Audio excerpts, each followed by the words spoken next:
I don't think I could take doing one or the other year round, and I don't think anyone does. I don't think anyone is every single day, 365 days a year, wakeboarding or snowboarding. On today's episode of the Grab Matters podcast, we welcome on a very special guest, Fynn Bullock. Fynn Bullock is a professional snowboarder and a professional wakeboarder who currently resides in Orlando, Florida, but in the winter spends the year traveling and competing on his snowboard. We talk with him about the struggle of balancing travel as well as competing at a high level in snowboarding and at wakeboarding. We also talk about his goals and what he wants to achieve, which includes obviously going to the Olympics for snowboarding, and then what that looks like on the wakeboarding side of things. We're also talking the differences between wakeboarding and snowboarding when it comes to culture, when it comes to competitions, when it comes to sponsorships, kind of making a living doing both, and if his plans are to stick with doing both in the future or to pick one. We also talk his design process when it came to designing his pro model wakeboard. We're talking his diet and how a strict diet of ketchup sandwiches has gotten him to where he is today. I just want to say thank you to all the Patreon subscribers. Your guys' support really helps keep this podcast going. It means a lot, so thank you to everyone who's on the Patreon. If you guys are interested in supporting the podcast, joining the Patreon is a great way to do that, as well as supporting the brands that support this podcast. That's also a great way to help support the Grab Matters podcast. Without further ado, hope you guys enjoy this episode of the Grab Matters podcast. I approve waterboarding. They're talking about wakeboarding. The thing about wakeboarding, every trick is an invert. Backside. One air railies. A new dimension.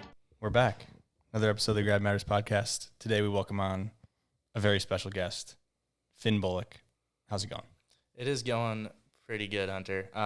Thanks for having me on. I am super excited.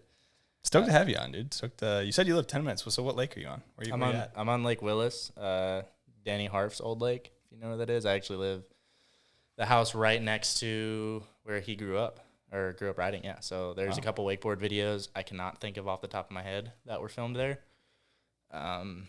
Smaller lake, but it's pretty sick. So are you going to land at 1260 then? Is that... That's the goal.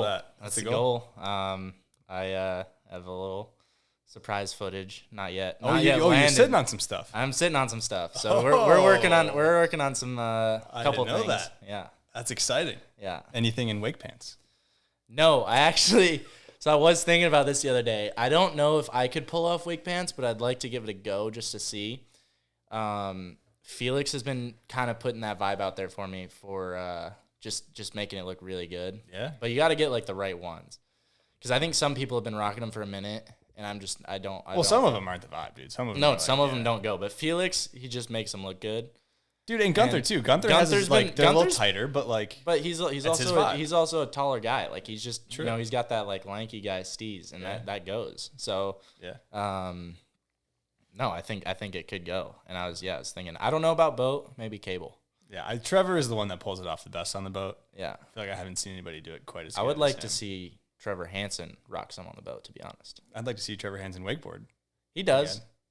He can bust out occasional tricks. He's actually a little tindy here and there, maybe a little tail fish. No, he gets the proper grabs in there. He's actually done some stuff. He wakeboards about one time a year, maybe two. I'll try and convince him at the shoot and send you some clips. But he's got a couple. That's more his speed, I think, of the wake. Yeah.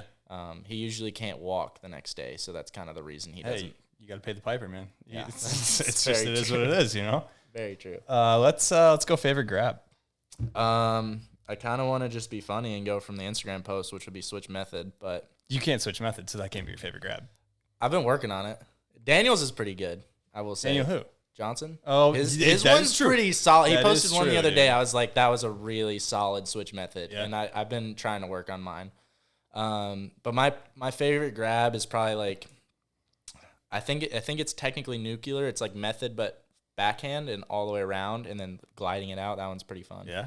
Okay. I like doing that with like double grab back one or something. But even just doing that off the wake is super fun. So we're talking wakeboarding. What about snowboarding? You got a favorite grab snowboarding? Is it different? Yeah. That would probably be really hard to do on a snowboard without the rope. I think my all-time favorite grab probably be Japan, to be honest, because I think Japan or tuck knee on a snowboard is just so fun. You can like tweak it out proper. Tuck knee is a good one. Tuck knee is good. Same kind of vibe. Yeah, but like in a half pipe, like boosting a big Japan or tuck knee is so fun. Yeah, it looks good too. Yeah, it looks real good. So when are you gonna choose between wakeboarding and snowboarding?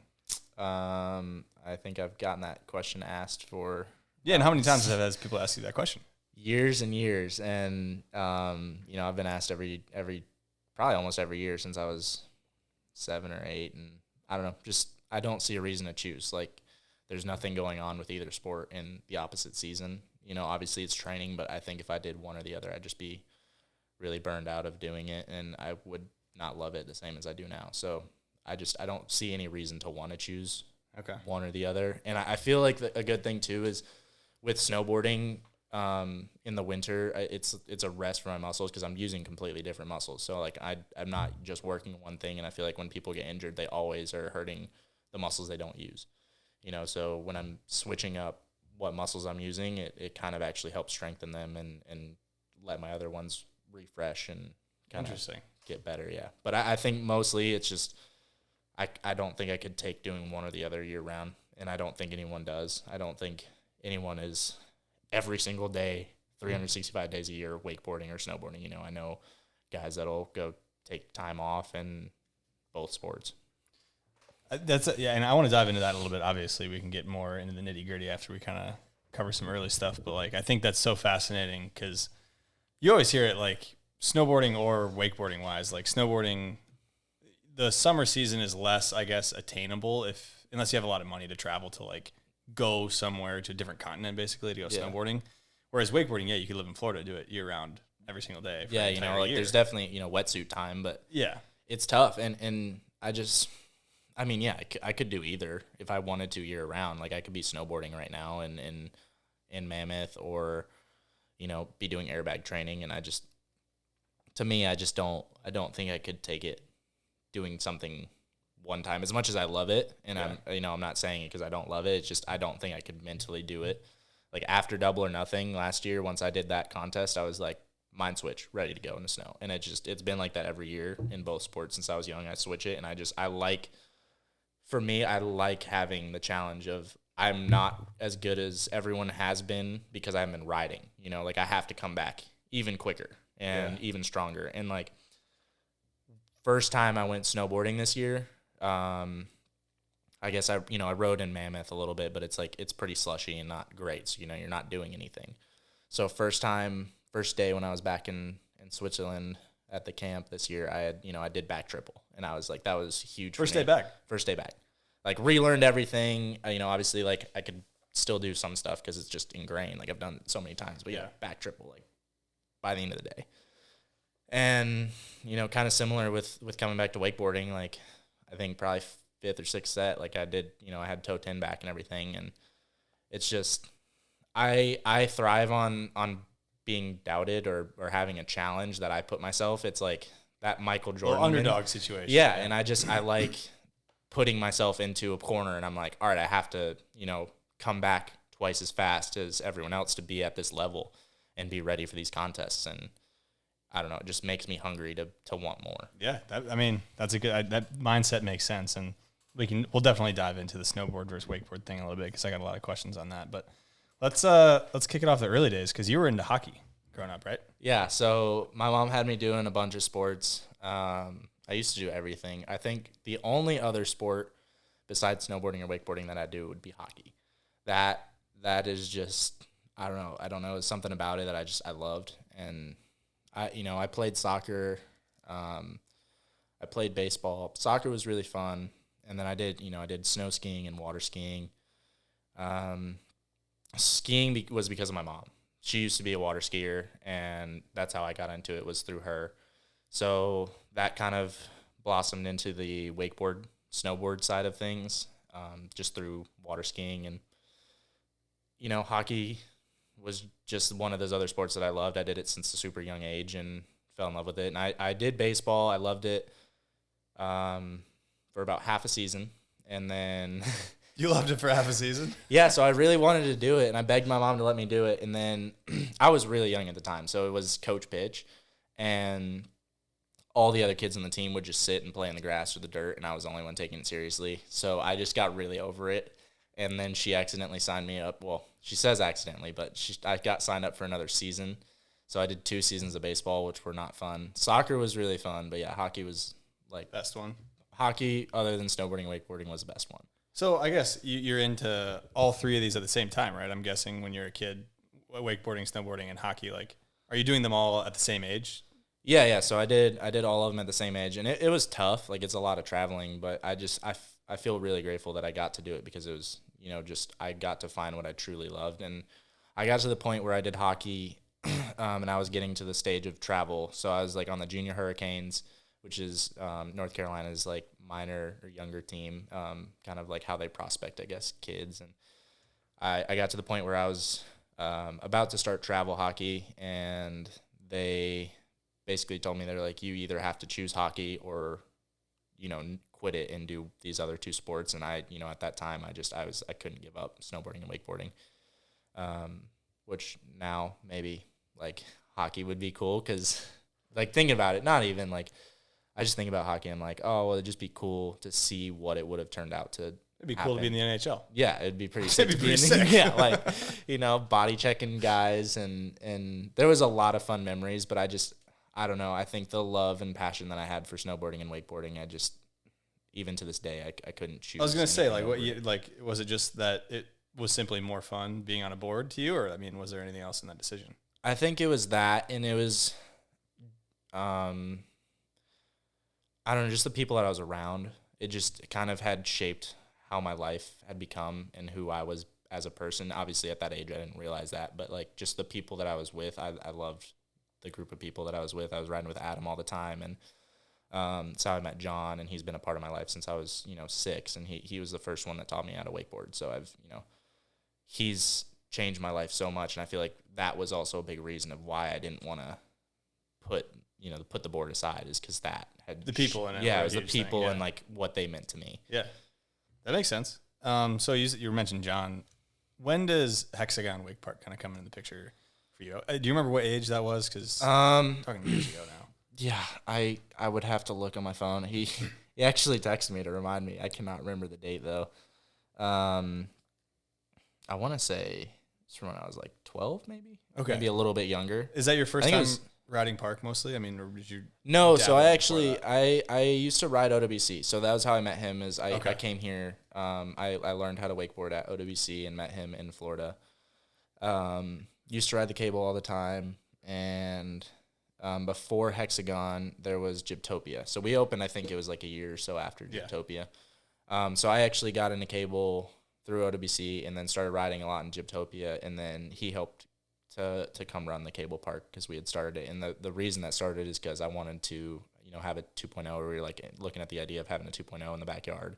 And then we found Tucker Lake, and we're kind of just like, oh, let's do a cable, and so it was sick. And that is probably one of the most heartbreaking things to me, is I was so young. I wish I could go back to that place now, as like with the level of riding that I'm at.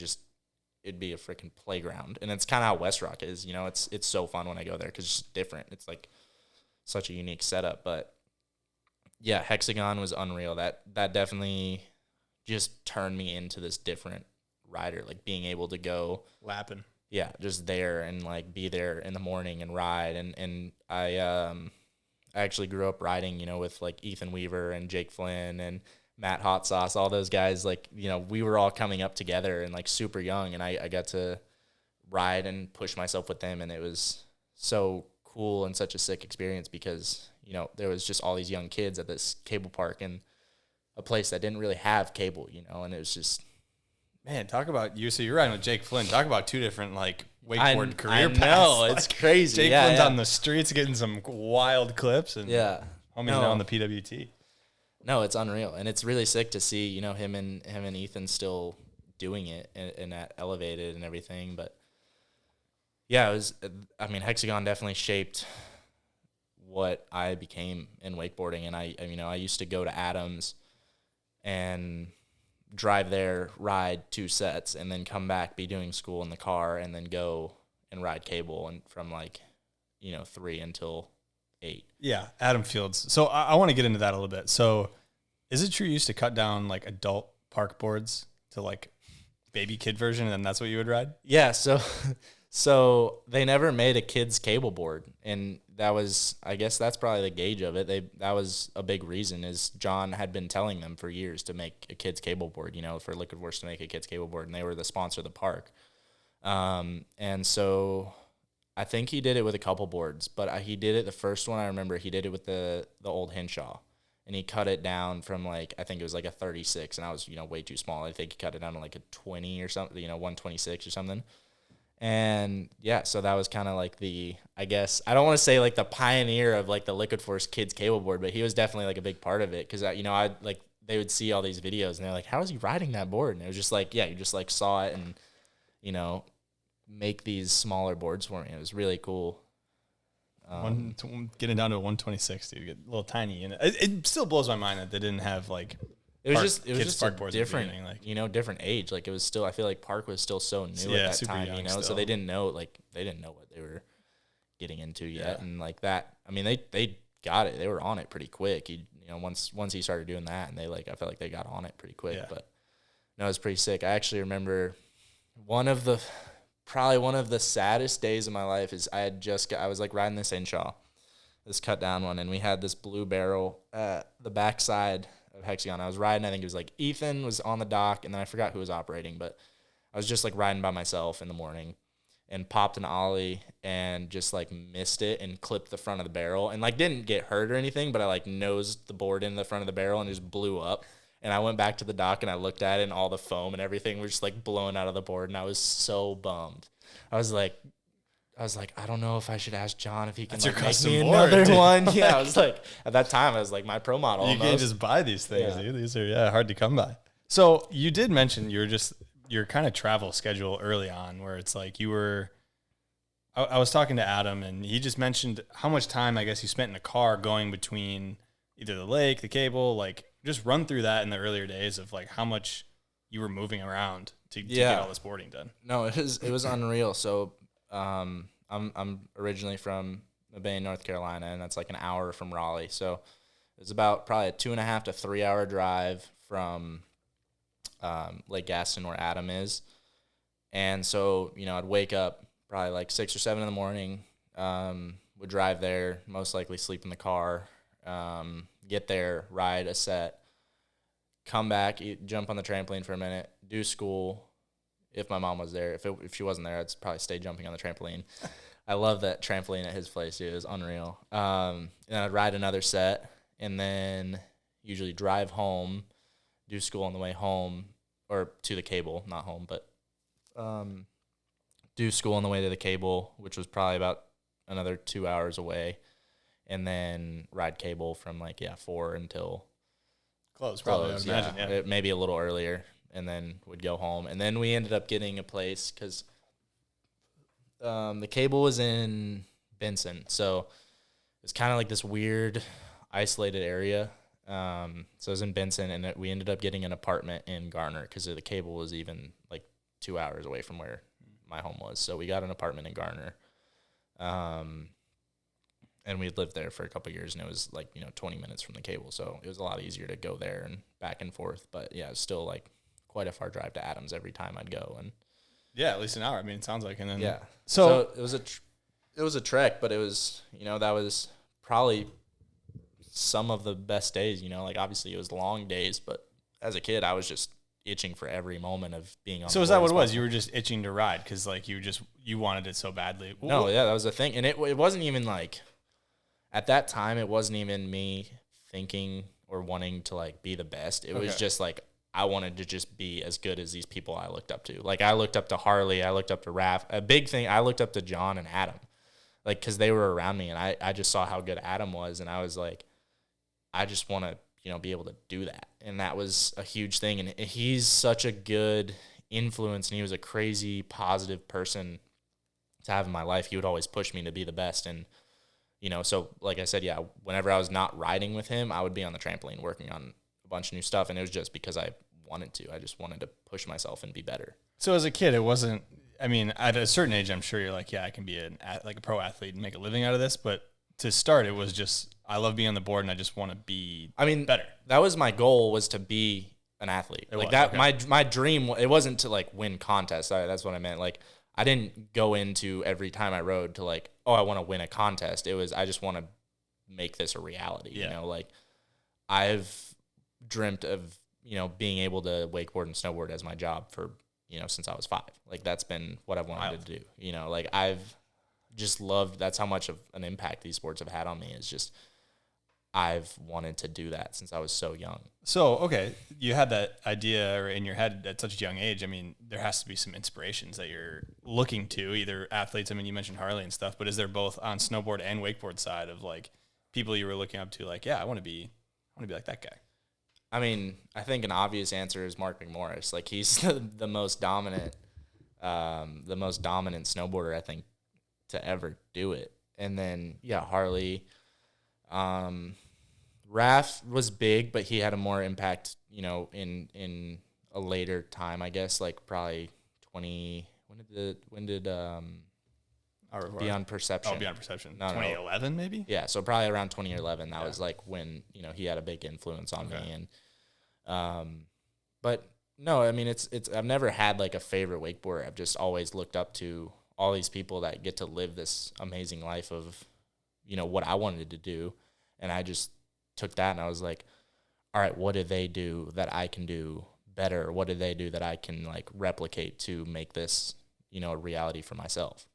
So yeah, I'm curious on this because you had that dream as a kid and now you're living that dream, right? Like you are the athlete who's getting paid to do all this stuff. Yeah. What's different from what you perceived as a kid seeing Harley and all these other people versus now you're in it? It's reality for you. Like what I guess maybe not shocking, but is different than you would have expected. I mean, it's still unreal, but I think the biggest, I don't want to say a shock because I know what I put into it and I know how many hours, but it's just knowing that I can compete. And I still want more out of each sport. I know I can do better, just result-wise and everything, but it's more of a competitive hunger now, I think, than when I was younger. Like when I was younger, obviously I loved winning, but it wasn't a first priority. My first priority was just riding. And now it's like, yeah, I still love to go out and ride as much as I can, but I also want to, when I ride, make the most out of that so I can be better, so I can translate that into winning contests and, you know. Kids try to catch some dubs now. Yeah. Okay. We're here. We're hungry, so we're going for vengeance now. We're going for some blood.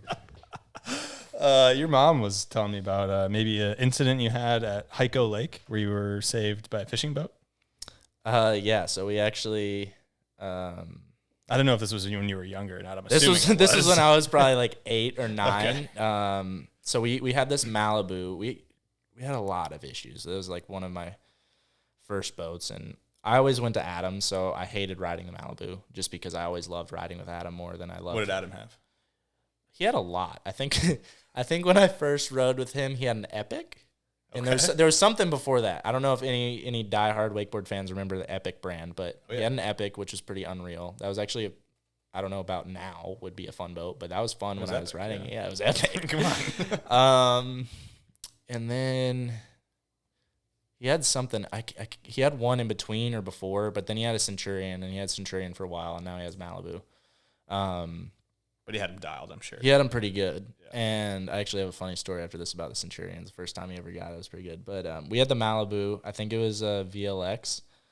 And it was right when they introduced all of these, like, touchscreen, like, the more electronics. And that boat was just a lemon. And it ruined that boat for me. I don't know what it was. We had it in the shop almost, like, every other week. It was brutal. But we had probably gotten stuck out on the lake about 4 or 5 times. And Hyco, where we were at, it was like a bridge, and then it went out to the main lake, and then there was another bridge, and there was a power plant.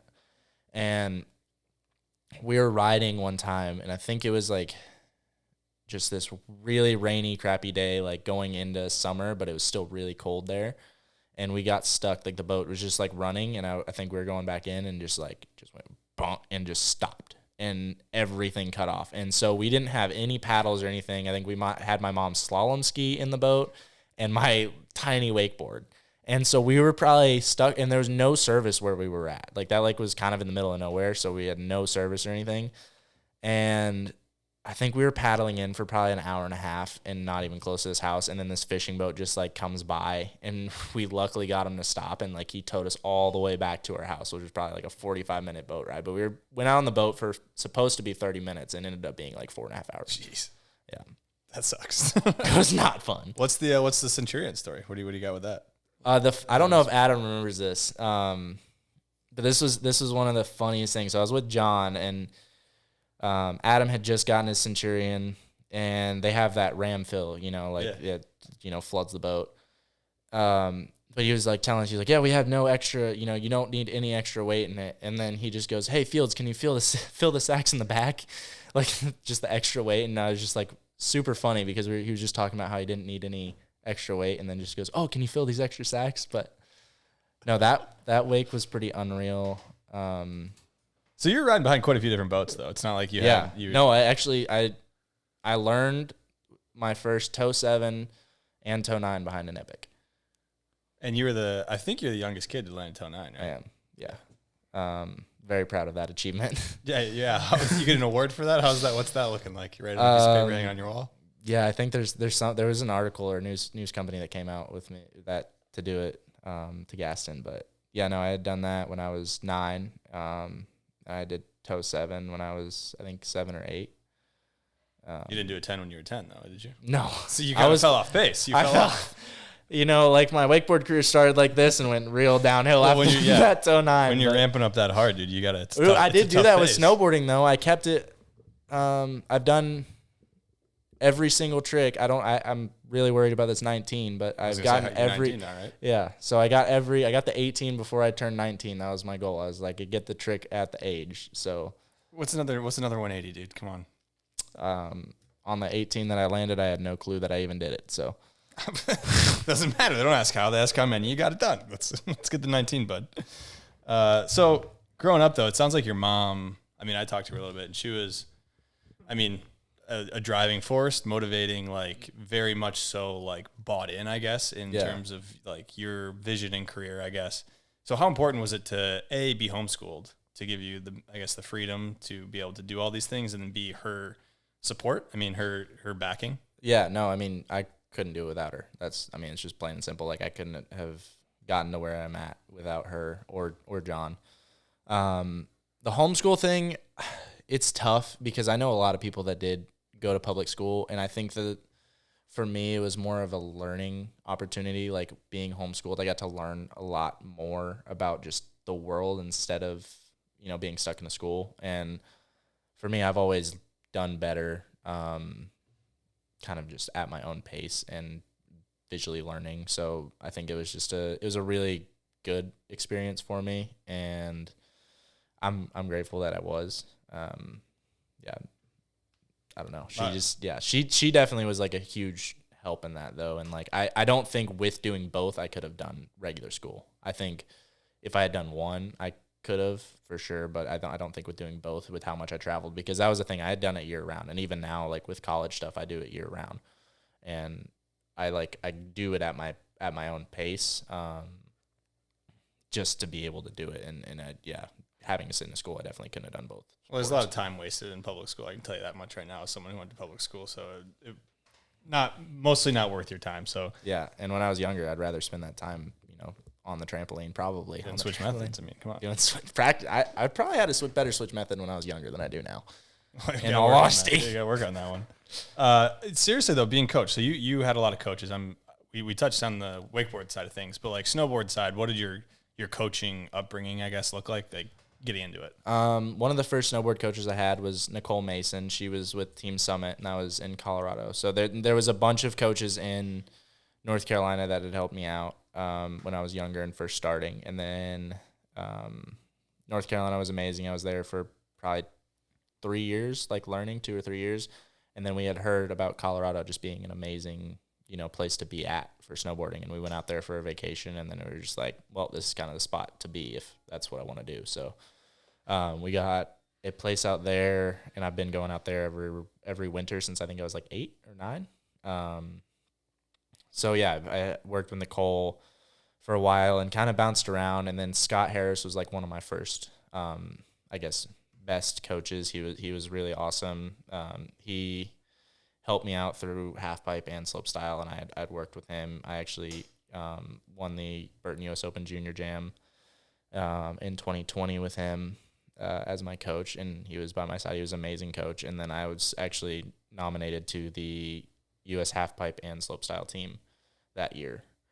So then I've worked with them and continued to work with Nicole a little bit just because they're in kind of a different spot in Utah, and I just was in Colorado, so they're all kind of separate, and it was just tough. So I had a private coach, and then I worked with Nicole for years, and then this past year they had let go the pro coach Dave Reynolds, and I actually asked him if he could work with me as my coach because he's gone to a bunch of Olympics and done a lot of really great stuff for Red, and obviously won a gold medal. So yeah, I work with him now, and he's been absolutely awesome. And so speaking of coaching, I mean, I never had a coach.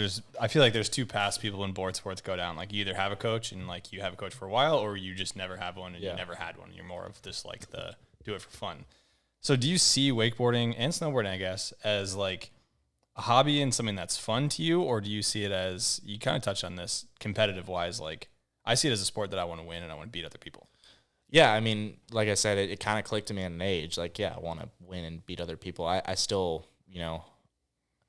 for me, if I'm going to do something, I want to do it to the best of my potential. So, like, whatever it takes to get to that point, I guess. And I do, like, with wakeboarding and with snowboarding, they do help a lot. Like, having someone guide you and someone that's done that before. Like, Adam guided me a lot with, helping me get to where I am. And John guided me a lot. And, even Dowdy, like, that year, those probably 3 years I was with Dowdy were unreal. I mean, we had that, like, that Dowdy compound when he was running Wake U, like those were some of the best times of wakeboarding, in my opinion, that I've ever had. Yeah. Like, just the crew, the progression, just being with Mike and obviously he was coming back from an injury, and then, I think he was having a kid and trying to do this Wake U, and there was just a lot on his plate, but like, he was still at the level of, could have come back within those 2 years. And it was unreal to just like ride with someone like that and really be like, cause you ride with someone every once in a while. Like I used to ride with Tony Iacone a lot. And then, you ride, like I rode with Tyler Hyam and you ride with those guys like once in a while. And it's like, oh, that's, you want to perform your best when you're up and coming with them. But like when I'm with Mike every day, I'm like, I see what he does. And I'm like, I want to put that into it or put more into it to get out of it. So I think it's good. I think it just depends on what you want to do. And I see a lot of kids snowboarding and wakeboarding, but I see a lot of kids snowboarding that come up without a coach and that are super talented. It's just at some point you're definitely going to need it if that's what you want to do. You think so? Yeah, I think with snowboarding for sure, you definitely are going to need a coach at some point. And like Red never had one. I mean, he never had one, so it's not necessary, but it helps having someone there. And like, it's not even just the coaching in snowboarding isn't even just for getting help. It's for having guidance with contests and stuff. Yeah, I don't know anything about, coaching. I get the idea. The word coaching like is a very easy word to understand. Like it can help you learn tricks, but like, what does it look like for you on both sides? Snowboarding and wakeboarding could be similar, but like, what is a coach doing for you? What are they helping you with?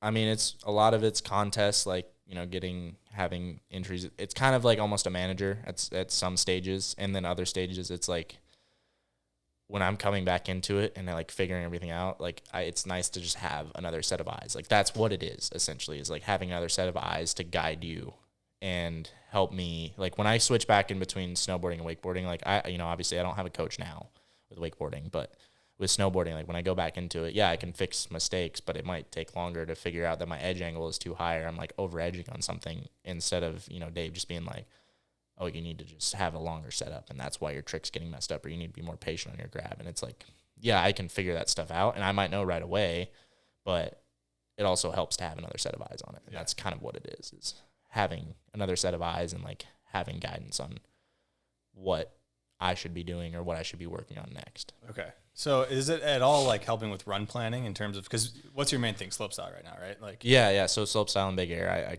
took a bit of a step back going into the last Olympics for half pipe. So let's talk about that decision too, though, because you obviously do snowboarding and wakeboarding, but then in both wakeboarding and snowboarding, there are also disciplines within the two of park snowboard or park wakeboarding, boat wakeboarding, and then you also have 3, I would say, of the main disciplines in snowboarding, right? Big air and slopestyle are similar enough to where it's like, because on the money booter, you're throwing the same trick, right? Like that's bigger is usually bigger, your best one, but so it's similar enough to where you're not like, I'm not gonna go only practice one jump when I go ride the park. Like I'm gonna practice usually 3, and if I'm like, all right, cool, I need to practice or focus on one trick, then it's like, I'm focusing on that. It's gonna translate over. Yeah.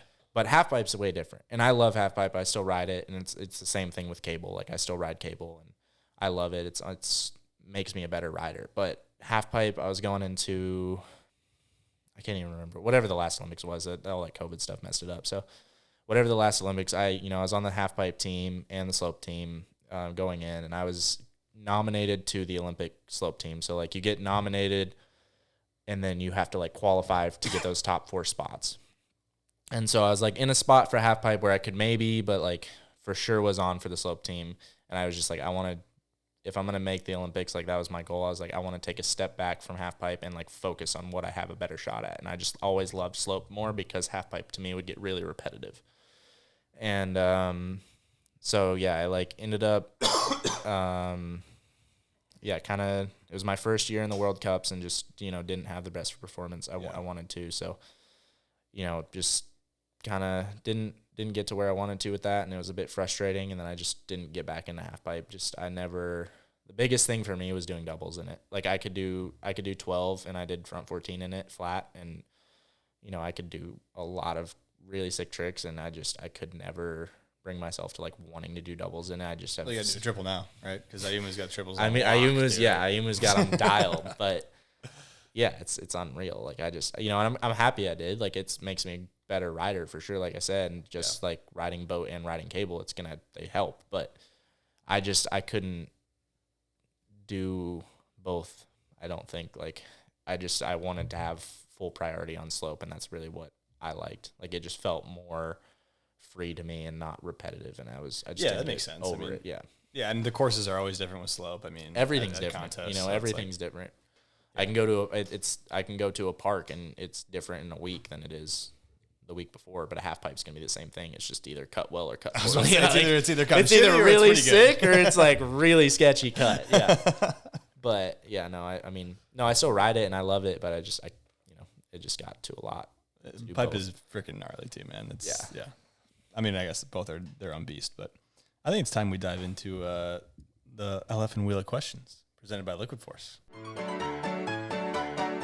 The LF'n wheel of questions.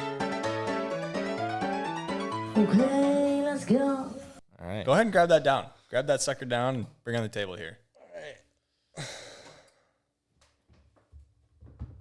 Giving this a spin? Yeah, you're going to give this a spin here. We got the classics on here. We got some Steel of Tricks. Go. You give it a better spin. There you go. There we go. That was a soft spin. Oh, last edit you watched. We were actually just talking about this before. So we were. Was hanging out with some friends. Shout out Graham, Ashley, Donnie, Faith, and Alex. We were watching, I think we watched a couple, but the very last one we watched was Dirty Mike Dowdy. Oh, what did I say? It was Making Moves, right? Making Moves. Yeah, it was Making Moves. I'll put the link in the show. Yeah. So Dirty Mike Dowdy Making Moves. That was the edit. The double.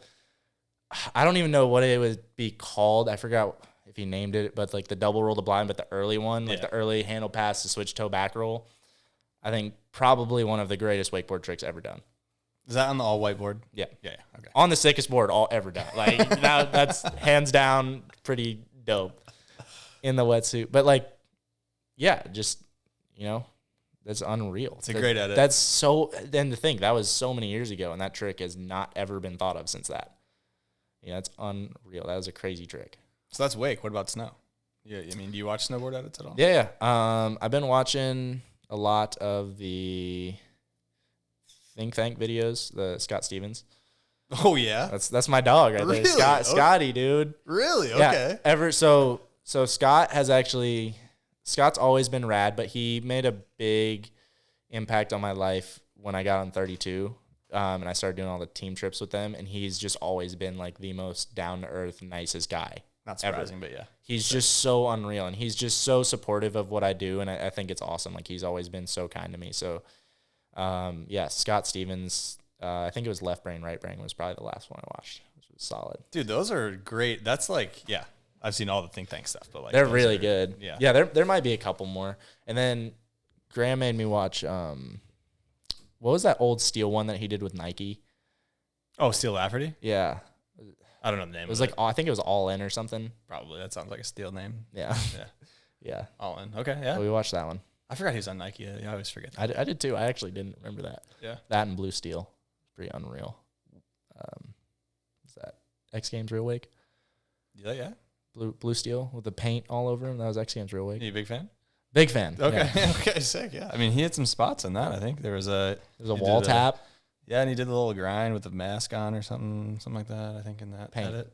It's paint.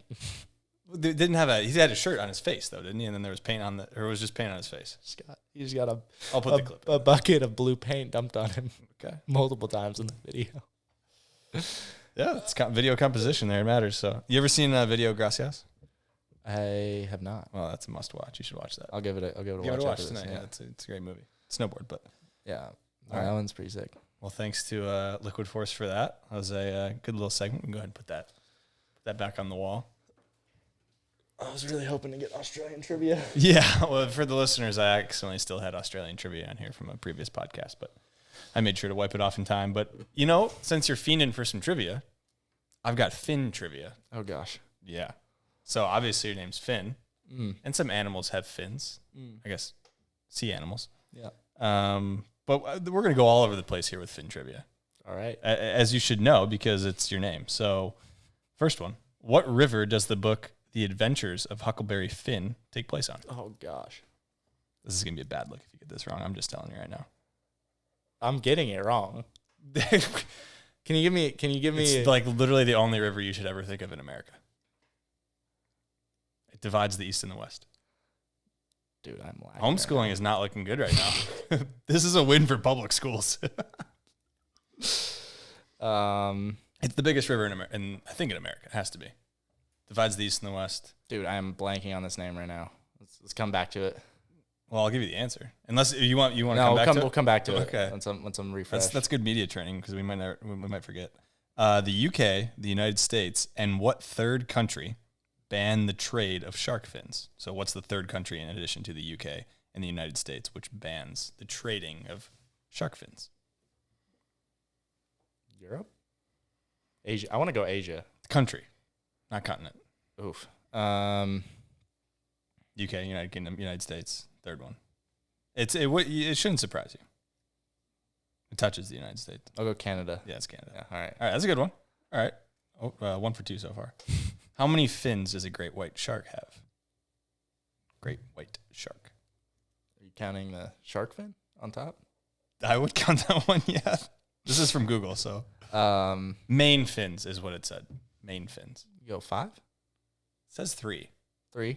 But when I I was didn't looking know at a if you were- picture of it, it would look like 5. It would look like I was just going with the 2 back, like if they were separated, but Yeah, I guess it depends on how you cut it, but Yeah. I would say 3 or 5 on that one because when I saw it, All it right. looked like 5. So All right. give you a half point for that. True or false? Finland has been named the happiest country for the last 6 years.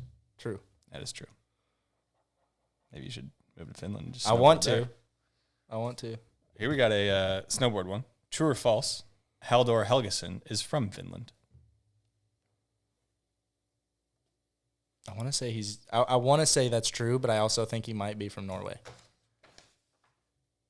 I'm gonna go with false. It is false. All right. He's from Iceland. Oh, I was way off on that. Well, I mean that's kind of all in the same. In the area, Yeah, but I it's feel like cold I- as fuck yeah. over there. So, last true or false one. In Finland, speeding tickets are based on your income. That is true. Yeah.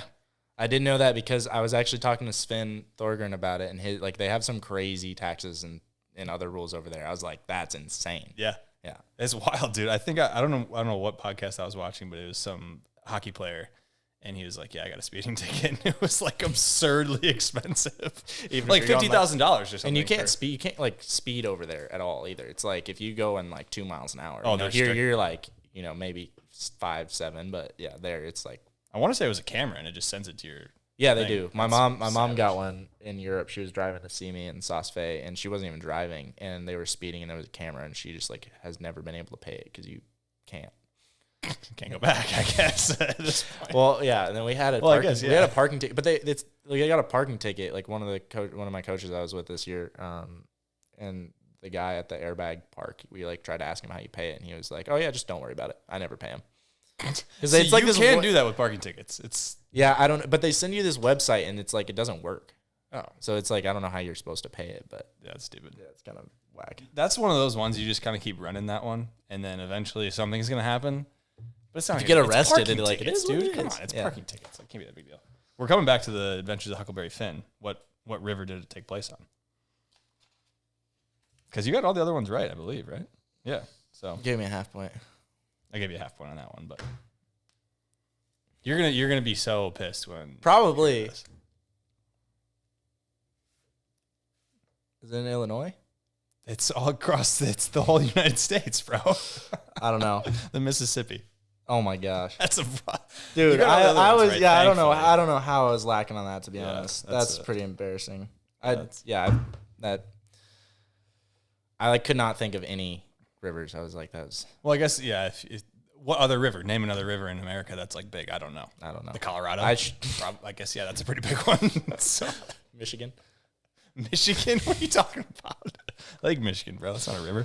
So I think it's now time for a segment presented by Driftline, which is called Deserve Some Love. So if you need some boardies, some board shorts, get some Driftline board shorts. They got a wetsuit liner in there, keep you warm, keep you protected. Finn wears them. I wear them. We love them. Use code GRAB15 for 15% off. And Driftline, you should make some wake pants. I'll rock some wake pants. Yeah, we'll get some. Yeah. So Deserve Some Love is just an opportunity to give some love to someone that maybe didn't get the recognition they deserved, or, it could be a coach, it could be another rider you saw that didn't get sponsor support or whatever. Anybody in your life that's, deserves some love.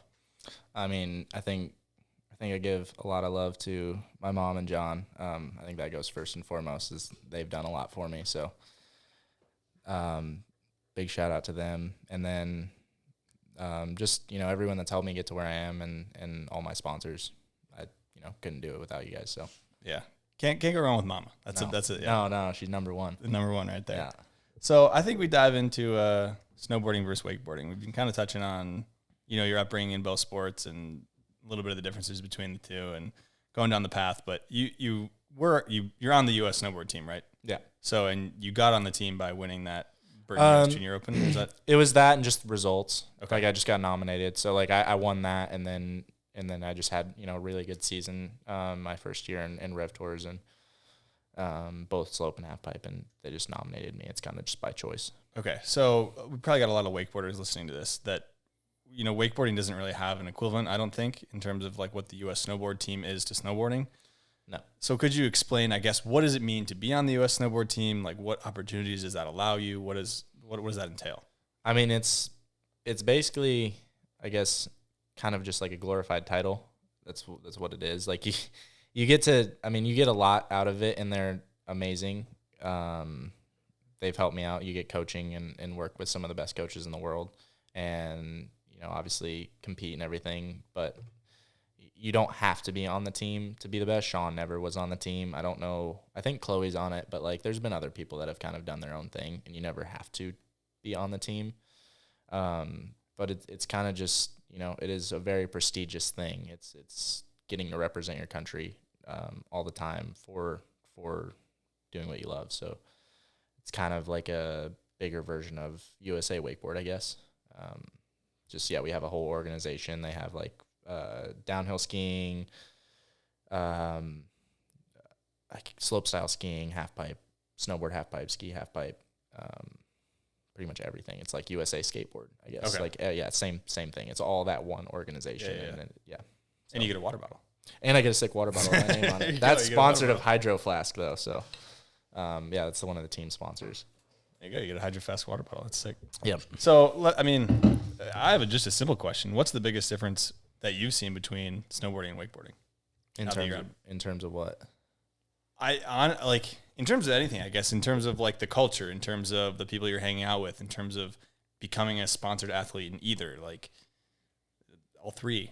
I mean, I think they're pretty similar. Like, that's the thing. A lot of people think both sports are way different, and they're not. I mean, snowboarding is, a little bit bigger, but it's not this huge sport. It's just bigger because it's easier to access for everyone. Like, anyone can go to your local hill and go rent gear and ride for, it's expensive because it's a $300 day pass if you go to Vail. But, like, it's just easier to access for just the random person. But that's really the only thing. Like, I've noticed a lot of similarities in both, and it's hard to be making a ton of money in either sport because there's those 20 to 30 guys that are making a living at it and can do this and make good money, and then there's other people that are just struggling, and it's just trying to continue to push through that as hard as it is. Like, there's even with myself, like, there's times where you're just like, I don't know if this is the smartest choice, but it's what you love to do. So you got to just continue to push through it,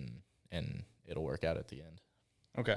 I'm just we're going to dive into this quite a bit because I'm fascinated that you're still doing both. And you talked about, obviously you love both of them and you get burnt out if you were to just pick one, which makes sense. But you're going into, I guess, when's the next Olympics? 2 years? Yeah. So it'll be in 26 in Italy. And what's the goal here for you?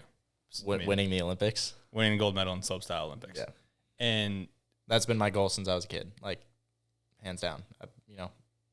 I've always just wanted to go to the Olympics, and I think that's what makes it. Like, Red has secured himself a career. Sean has secured himself a career. Like, anyone that has made a possibility to, like, live off of that sport forever it's those guys that have, like, done that, because that's huge. Look at Sage. Like, Sage doesn't even really snowboard anymore. He won an Olympic gold medal. He puts out sick videos, but, like, that's all he has to do. He has to go film.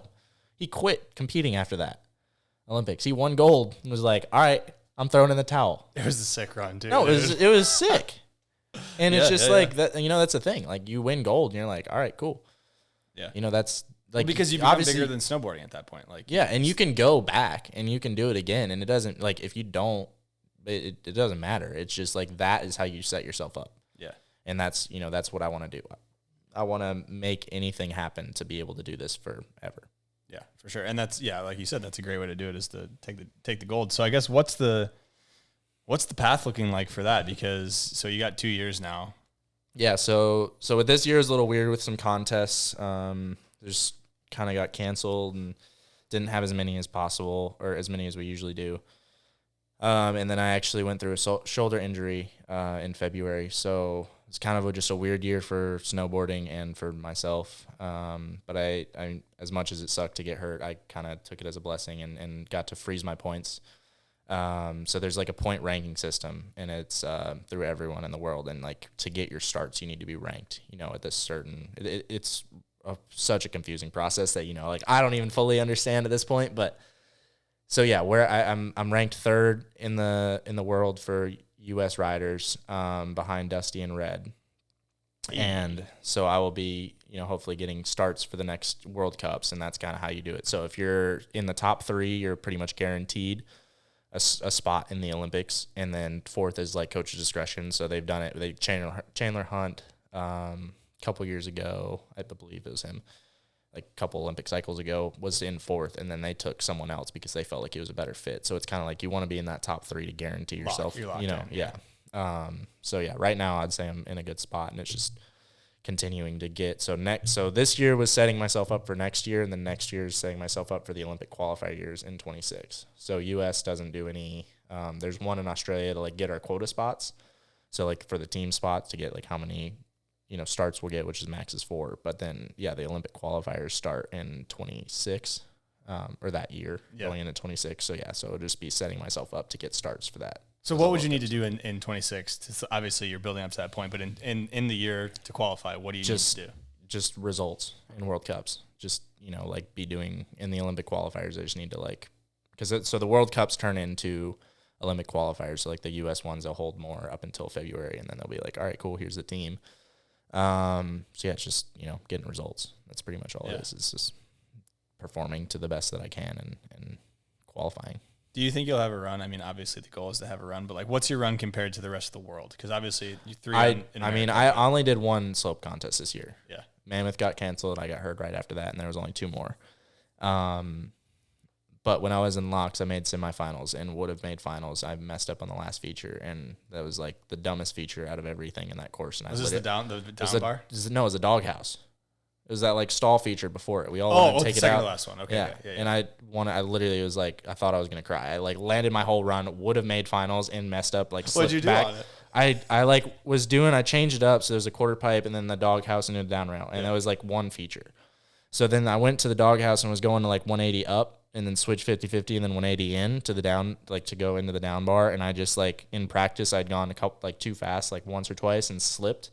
And I was like, oh, I don't want to do that in the run. And so I slowed down and I like slid it. And then I like felt my board, like when I went to go pop in, I felt my board slip and I just slid back down the other side. And it was like a scratch. And I was like so heartbroken over that. I was like, are you kidding me? Like that first contest, first World Cup finals, would have been huge. And yeah.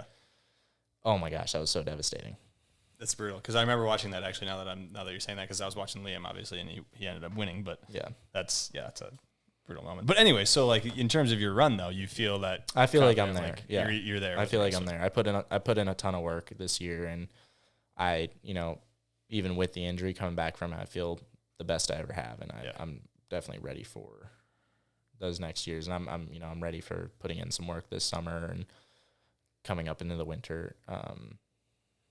Just grinding. That seems to be a common theme, dude. Kids grinding, kids hungry. He wants some blood, dude. Out for vengeance. Out for vengeance. So we got freaking Batman, dog.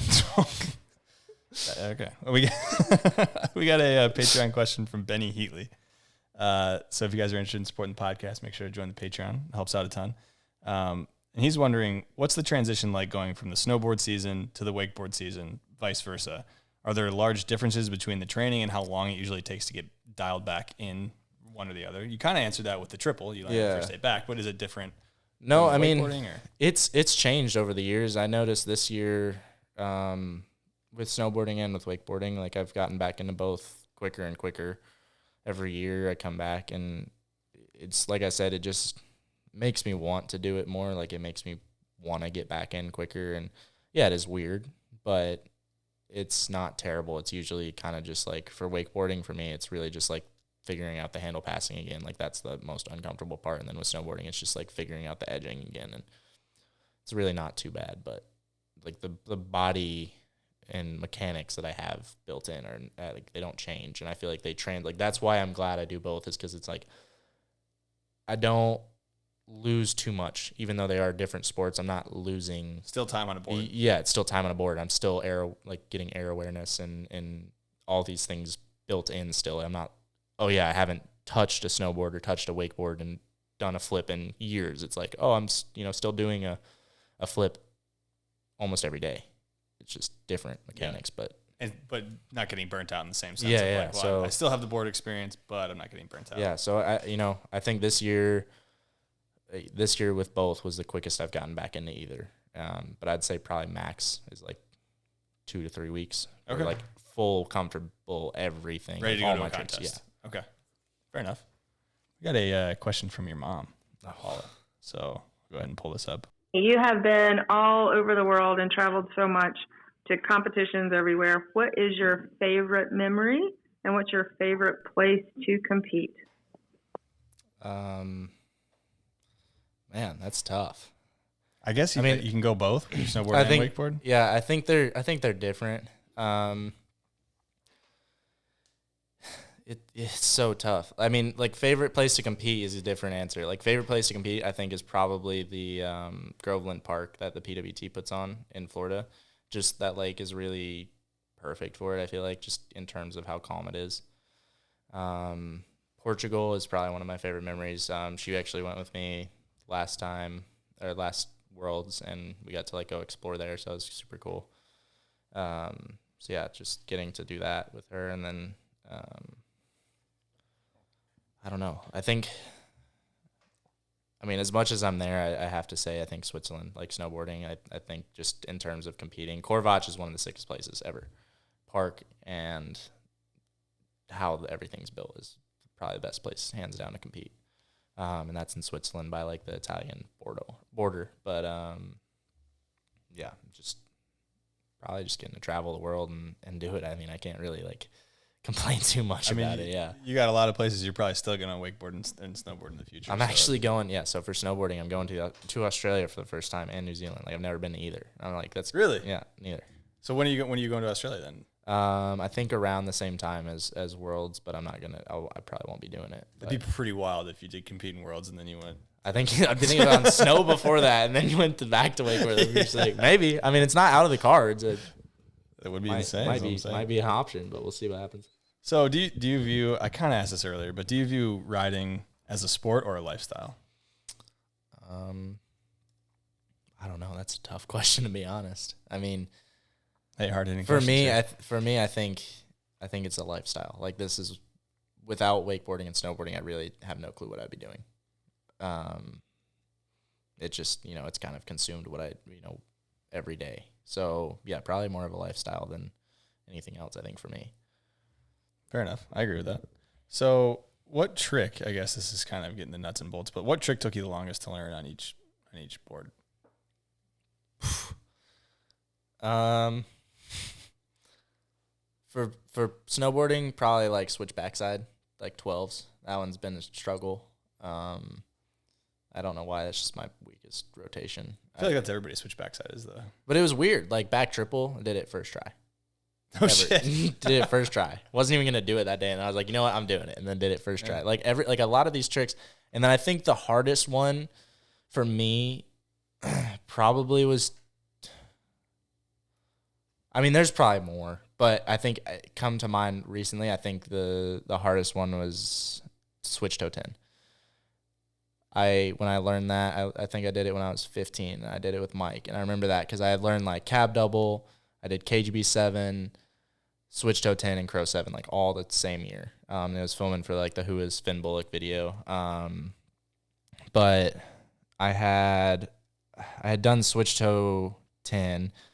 And I remember it took me one set, but I think it took me over like 75 tries. I was riding for about 2 hours. And I was like, all right, I'm done. I'm like throwing in the towel. This is final one. And I remember it was so crazy. We were driving into Harley's Cove. And I always like that cove because it goes from shallow to deep. So the wake feels like it gets way bigger. And I just cut in and did it and like landed it. And I was so hyped. And then I remember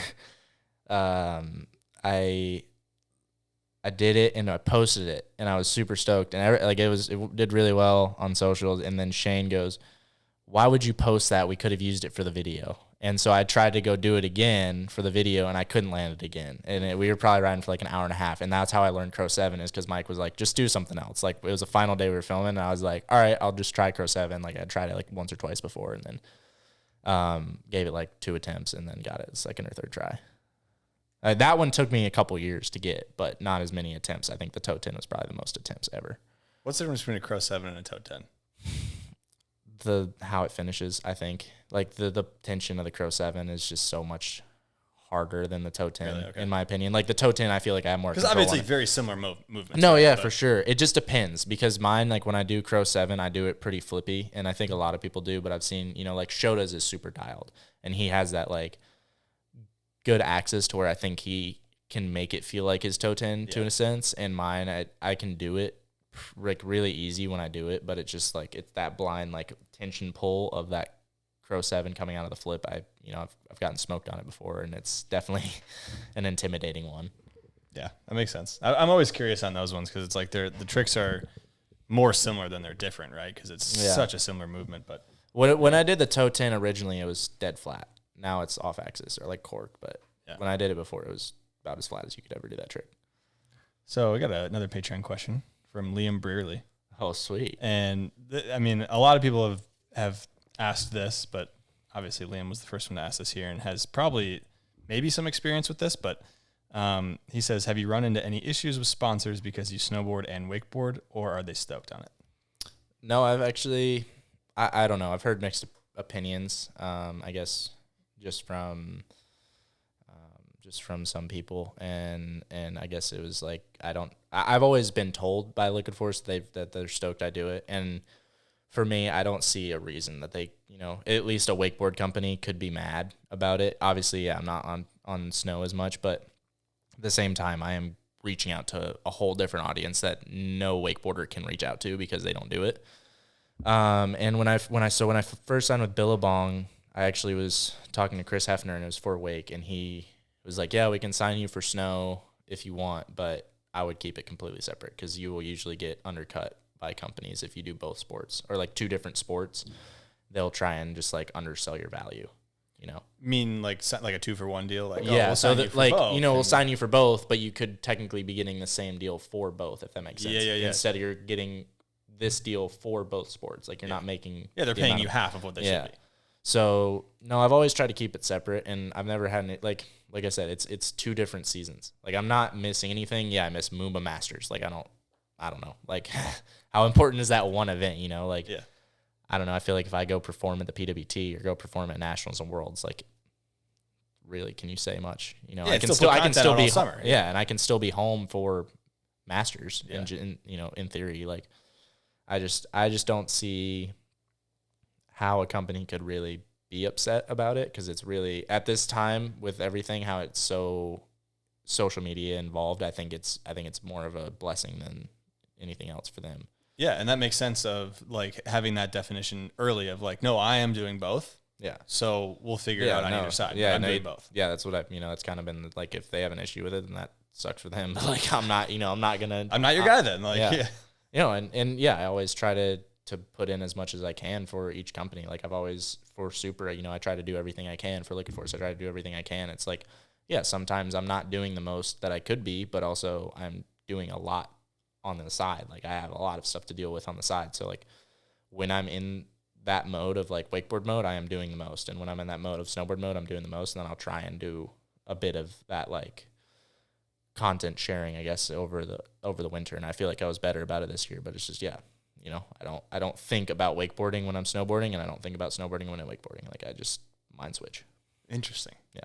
So I feel like wakeboarding has always been looked at as like kind of a kooky little stepbrother of snowboarding, at least in my terms. People say that they've never felt that, but they obviously haven't sat on a chairlift in the Midwest 10 years ago and say, I like to wakeboard, and then get roasted for it. Yeah. No, I mean, in all honesty, wakeboarding is hard as hell. Like I think it mad respect to everyone that does it. It is a very difficult sport.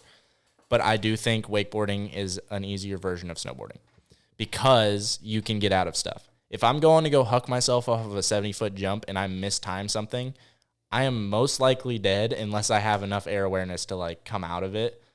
But with wakeboarding, you got a rope, and yeah, you can get bodied and you can get hurt, but it's different, And yeah, hitting anything at a certain speed is going to feel like a wall, but I just think you can get out of a lot more on wakeboarding than you can on snowboarding. Yeah, absolutely. And there's nothing wrong with that. That's sure. what kind of makes it cool in a way too, because then you can do tricks like rewind. No, it's insane. Like there's so much that you can do with it. It just is, I think it's a little bit easier. It's still a very hard sport, but I just think it's a little bit easier in terms of you do have a rope and you do have something that can like kind of adjust you. Bail you out. Yeah, you can make some adjustments. I guess, is there any stigma when you're snowboarding with people and they're like, oh, that's like, you wakeboard? Is wakeboarding still stupid or kooky? Like, obviously it's not. I've never had anyone. They always, all the snowboarders, like Luke and Red, Sean, Judd, Chris, all those, like all the guys on the team that I'm with all the time, like they respect it. Most of them actually do wakeboard. Like Chris has a Axis and he wakeboards all the time and wake surfs and loves it. Like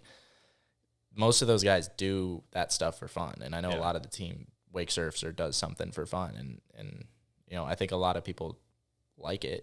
It's similar in so many ways. So why wouldn't you do both? And at the end of the day, it's just riding a board. Like it's still fun. Look at Felix. Felix rips on a snowboard. True. Like, he's a great wakeboarder and he rips on a snowboard. Like you can do both, I think. And same with Liam, but like you can do both. Yeah. It's just, I don't think I don't think there's any reason for people to like have any prejudice against either sport. I was just wondering if there's like a stigma or not, and it sounds like there really isn't, and there shouldn't be. I don't think so. But no, I've never had any issues with it. Yeah. So what's it like living in multiple places a year, every single year, year after year? I miss my own bed. Do you have your own bed? Obviously, Florida. I'd say Florida. Florida, probably just where my family is. Yeah, it's. I love it. I at this point, I basically lived in Switzerland more than I've lived in the States, or just Europe. But I love being able to travel. Like, I will never, ever take that for granted. But it's just, it does get a lot sometimes being away from the family. And that's the hardest part, I'd say. But other than that, it's, it's awesome. The benefits outweigh the negatives for sure. But yeah, I'm just curious because it's does it feel like you don't have a home at some point when you're traveling because you're all over the place, or is it kind of not really? I mean, it does get tough. Yeah, just kind of. I mean, it's a lot. Like, I'm basically living out of a suitcase for most of the year. I mean, this year, other than getting hurt, like, I would have probably not been in Colorado really at all, which sucks because that resort is unreal. Like, Copper Mountain's unreal. And it kind of sucks that, like, it's so good and I'm not really there much anymore. But, it's hard to really complain about getting to do that whole travel and fulfill my dream. Like, that's what I want to do. And I know that I chose that for a reason. So I'm like, I can't really, like, be upset about it, Yeah, that's fair. It does. Yeah, I think the only thing is really just, like, being away from my family that much. It's like just not getting to see them as much as I'd like. But other than that, it's not that bad. It's fair. So I want to talk about your board. So you've got Pro Model Wakeboard. You don't have anything with, I mean, you're on snowboard brands, but, like, you don't have a Pro Model snowboard, obviously. Yet, no. So I was on Burton for a couple of years, and then I've been on Jones for 4. So kind of a newer company. Yeah. In terms, I've been with Liquid Force for, I think, 13 years or 14 years. Yeah. So, okay, let's talk about the process of designing the wakeboard, though. So when did you get this Pro Model? It was, 2, 3, 4 years ago? This is my third year. Third year. Yeah. Okay, so I think 2020 was the first year. So I got told about it in, like, 2019. Okay. Or maybe, no, it was told about in 2020, and then I think we designed it in 2020 and came out, like, 2021, yeah. Yeah. So I guess, like, the designing of the board, like, what were some inputs you had, and then how did it sell initially to start? Yeah, so, I mean, I grew up riding the Watson Classic. That was, like, my first, I guess I used to ride the Fury a lot and then transitioned from that into the Classic and then transitioned from that into the RDX. And those were all very similar boards in terms of they're pretty, locked in, I guess.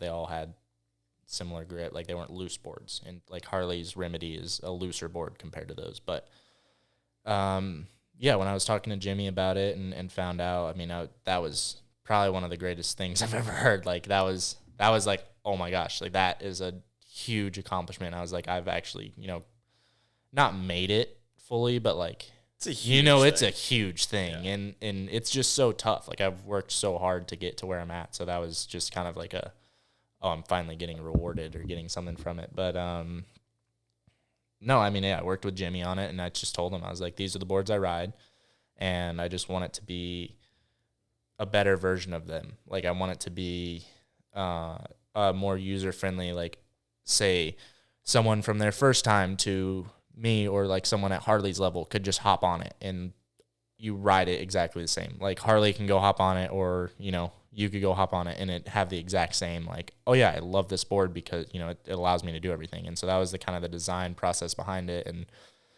I mean, Jimmy's just the man. Like, he is just his own person in this, this crazy, insane lab, I guess. He, like, just, I want to call him, like, Dexter. Like, he basically, like, he's just like mad scientist Jimmy, and is just an absolute legend. I was so privileged to work with him. He killed it. His processes were insane and very funny. We had some great conversations on the phone, and he goes, yeah, it took, like, don't expect to like this first try. I think he told me, like, Gunther's took, about, like, 40 or so plus. That's insane. Also, Gunther, that's just insane. Gunther's took a lot. He told me some number, maybe not Gunther, or maybe not 40, but a lot. A lot. And I was like, yeah, I understand it takes a process. And he sent me 3. He was like, yeah, here's, a normal core and then an aero core without molded fins and an aero core with molded fins. And I rode the aero core with molded fins first. And I remember I was like, this is the best board I've ever ridden in my life. And it was just literally took one. I was like, Jimmy, you don't touch it. Don't do anything. Just put the graphic on it. And then I had him actually for that whole season.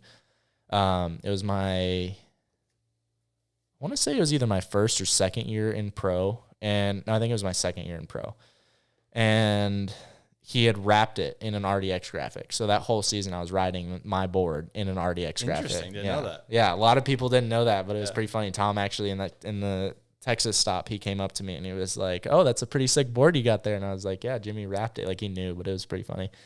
But yeah, no, I mean, it was a crazy process, and something that I had been dreaming about since I was a kid to get my name on a board. So I was kind of just like in this whole other dimension of just so stoked while I was designing it. And I kind of, Jimmy knew what he was doing. He knew right off the top, like he had this envision and he killed it. And it was exactly what I was looking for. And every person I put on it has, loved it. So I think working with him was awesome, and he did a good job, and I'm really proud of it, and I'm glad it's done well.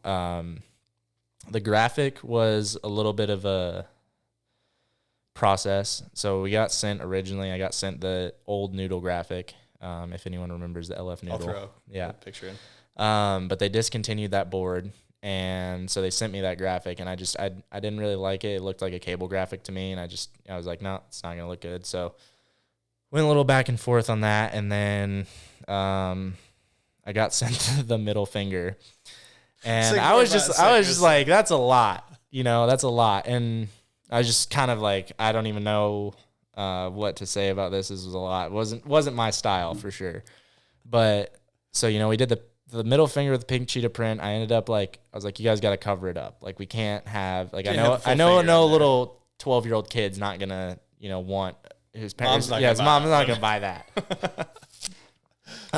So we did that. And then I had him do a different color for the non-aero core, because I was like, I don't want to have two pink boards. Like I did blue. I think originally it was supposed to be this like weird, it was like that radar green almost. Like that was not it. So it was a design process, and it was cool to get to go through all of that. I mean, shout out to Joe Hyco. He killed it, like absolutely smashed the designs out of the process. And I've just enjoyed working with him a lot. He sent me these graphics back, and I was like, you know what? I'll mess with it. Like they look good. They look better in person. Obviously I think anything would over the drawings, and they just, I was like, all right, whatever, we'll go with it. And then they just crushed it. Like when I was getting these quarterlies back, I was like, holy crap, people actually like love it. Every time I'd see someone, they'd be like, dude, that pink board is insane. And I'm like, wow, it's crazy to me that people actually like it that much. And sometimes I was, that's what you least expect. Yeah. And to me, I was still just like frothing, and I was looking down every time, and I was like, my name's on a board. Like this is unreal. So yeah, it was kind of just like it was double surprise, I guess, to just get a board in the first place, but for it to do well. And then, last year we did the white with the black, and I was really happy with that graphic. Like I think I had a little bit different of a vision, but it still turned out to this cool graphic. I wanted to bring both snow and wake into it. And then Joe, we designed this graphic, and this was also like first try. I was just like, he did such a great job with he like hand tagged all of it and did it all by freehand, which was insane to me. So he crushed it, and I don't know. This one has been probably my favorite board graphic I think I've ever seen. Yeah. Yeah. Sick. So, I mean, besides the graphic, have you made changes to the board itself since, or is it still pretty much the same? I've kept it the same shape. Okay. I've never changed it. I mean, I've never had any reason to. I like how it rides, and I don't know. I just don't see any reason to change it. Like it does well. People seem to like it, and if they don't, then that sucks. But well, it sounds like you've given it to everybody, and they all liked it. So yeah. No, I mean, I feel like a lot of it is just it's just the graphics. Like I think that's kind of what sells boards. It's not how the board rides. It's the graphic. For sure. Like most of the time, I'm not gonna go buy a board if it looks really ugly. Well, dude, it's what you're looking at the whole time you're riding. And when you get the clips back and you're doing your switch method, you want the graphic to look sick. Like, yeah, it's obvious. So that's why my switch method wasn't as good before, because, I didn't want to like poke it out as much. And I was well, you want to know something funny? Dowdy did a switch method on your board, but it wasn't actually a switch method. He did a method, and then he flipped the screen I know. And posted the clip. I know. He fooled me. Yeah. He had me fooled. Yeah, it was good. No longer, though. So for the listeners, Dowdy cannot switch method. Absolutely can't switch method. And neither can Fynn. And neither can I. So we got a bunch of people who can't do it. Yo, I can switch toe side method on the cable. See, it doesn't count. No, it has to be a straight up heel side switch method. That's why it's hard. Let's talk diet, because I was talking to Adam Fields, and he was saying you're vegetarian. Yeah. Well, I eat fish. Pescatarian. Yeah, That's what and they call then that, right? yeah, so I don't know.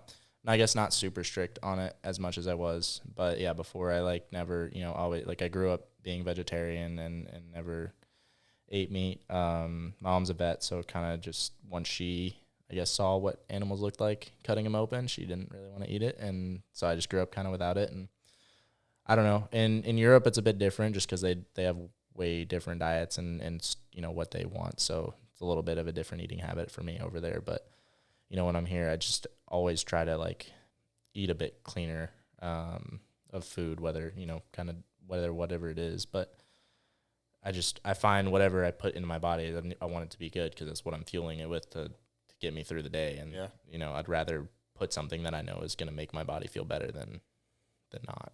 For sure. Would you say a strict diet of ketchup sandwiches have gotten you to where you are today? That was the OG sandwich when I was like 7. So how do you make a ketchup sandwich? Preferably with a hot dog bun. They're better that way. Okay. I used to go up to OWC and ask for a hot dog with no hot dog, and they would get really confused. They give you a discount for that? I don't think They should have. I don't think so. They ran out of buns really quick, so they were probably charging me more. That's the cheap part.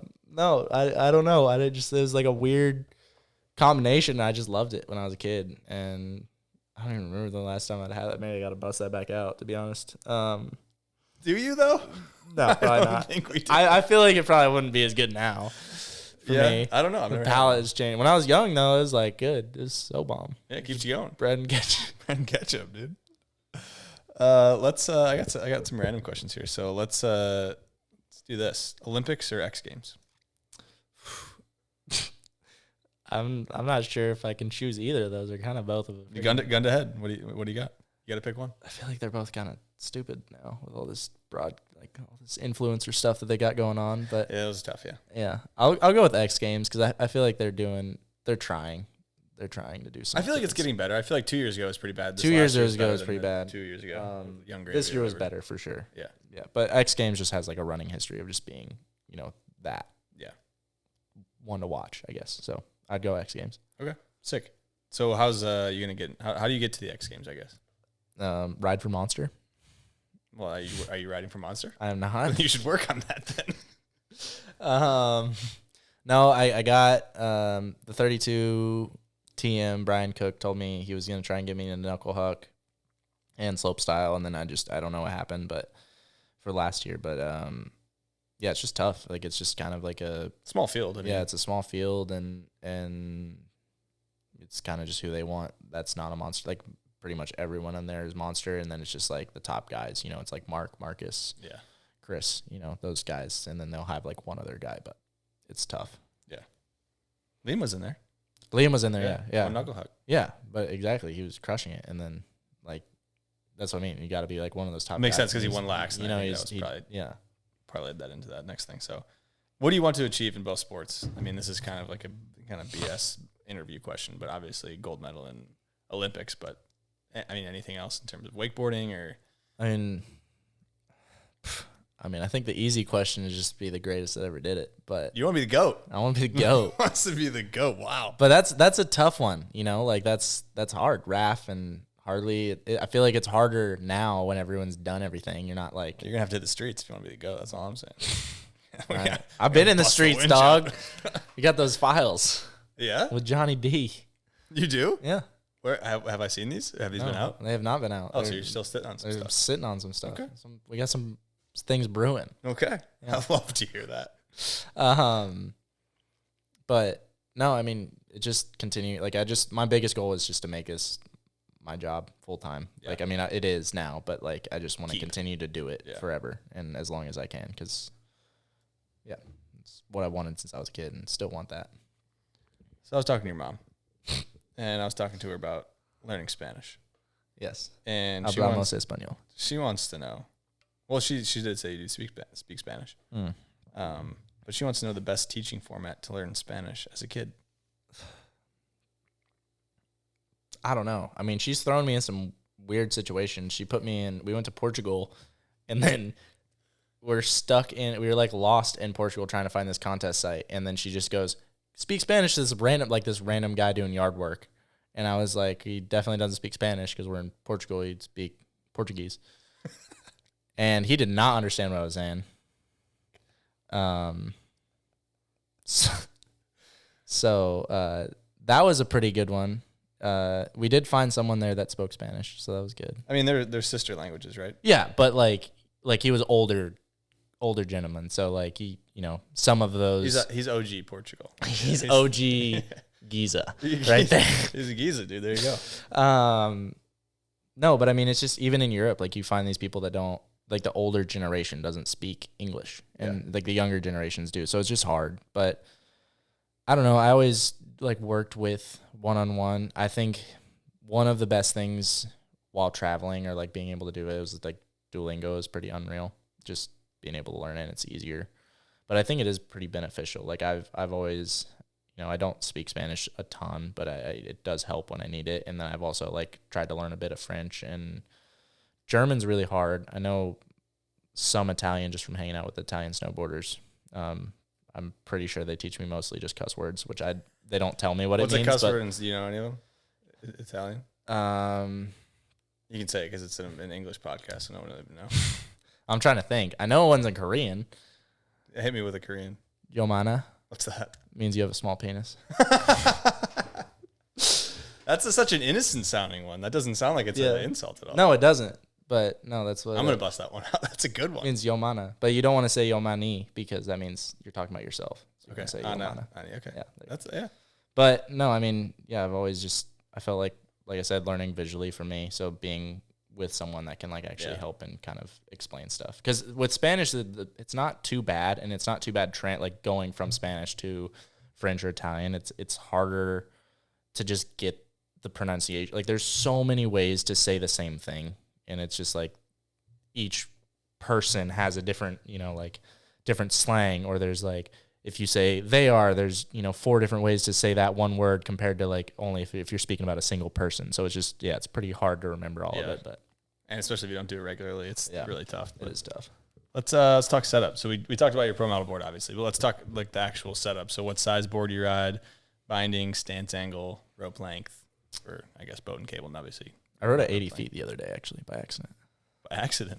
My rope slipped. Slow down, Randall. Okay. And I rode at 80 feet, and I was tripping. And then I was like, "Hey, Blake, can you check it real quick?" And he goes, "Oh, no, you're good." And then I got in the boat, and I was like, "No, that's at 80 feet. It's not where it was supposed to be." But I was tripping.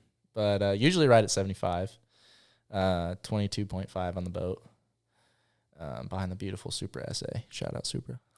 And then I ride the Aero bindings, the Aero 6X on the Aero Bullocks, a 140.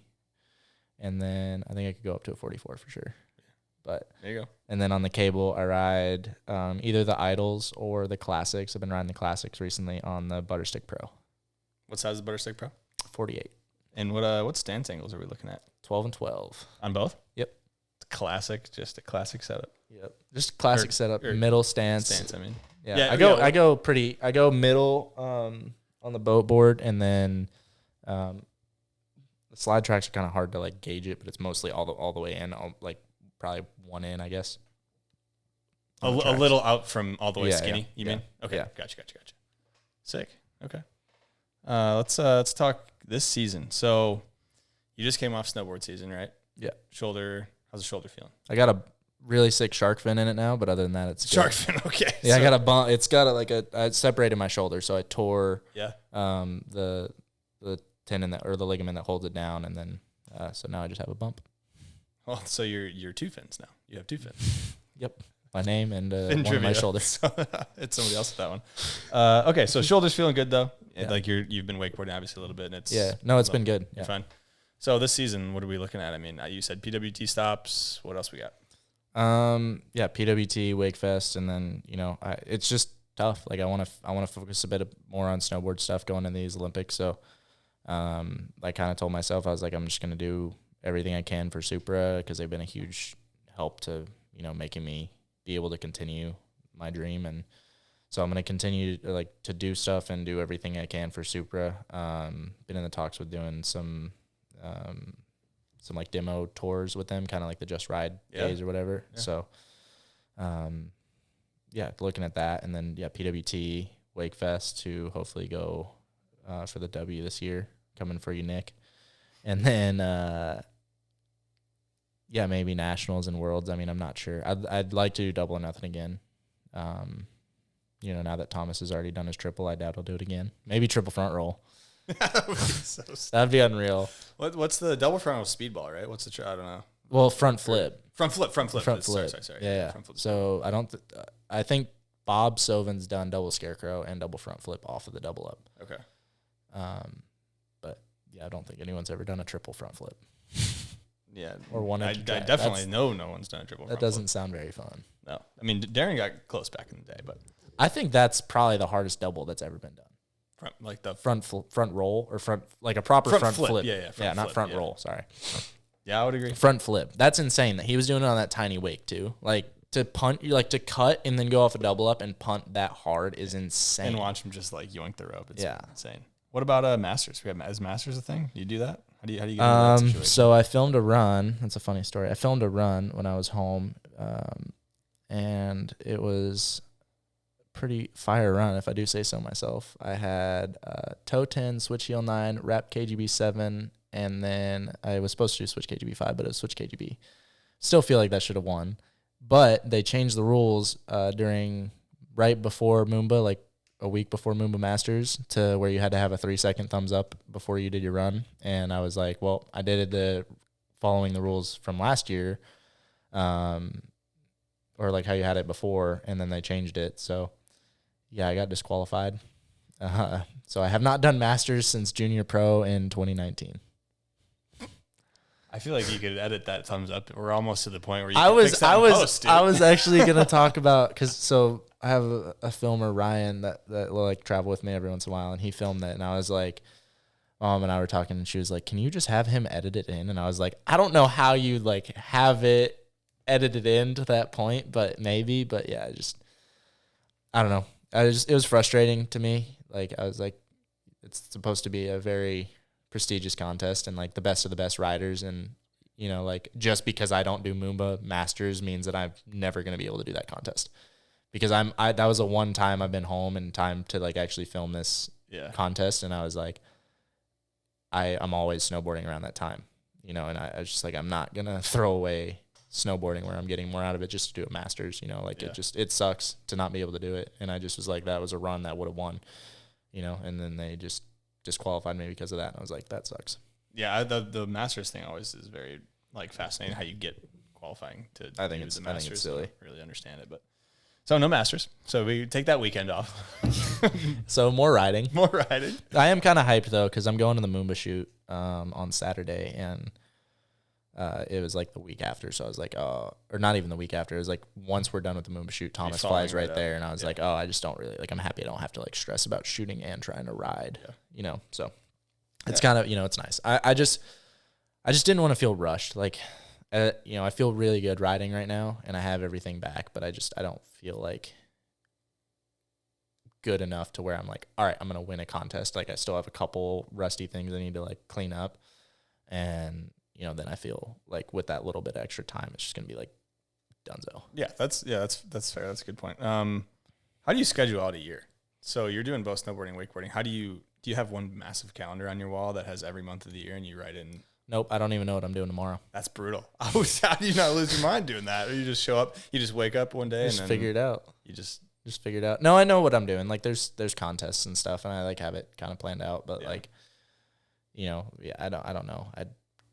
We'll figure out kind of rolling with the bunches. Yeah, it's just more fun that way, I guess. Yeah, that's fair. But I'll probably go from the PWT in Park City to like stay and train at the US